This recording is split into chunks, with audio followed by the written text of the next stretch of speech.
Hot topic ఏందయ్యా అంటే హైడ్రా.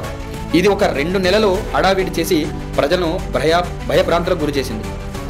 సామాన్య ప్రజల ఇళ్లను కూల్చేసింది. కొంతమంది సూసైడ్ కూడా చేసుకొని చనిపోయారు, కొంతమంది భయపడి చనిపోయారు.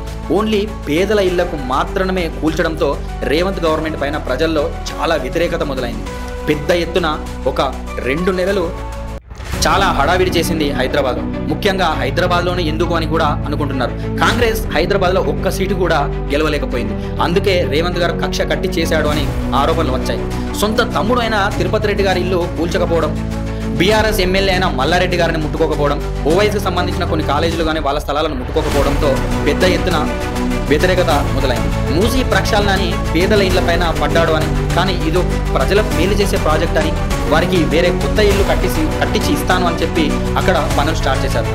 కానీ ఒక 2 నెలలు హడావిడి చేసిన హైడ్రా ఇప్పుడు ఎక్కడ అని జనాలు ముక్కున హాట్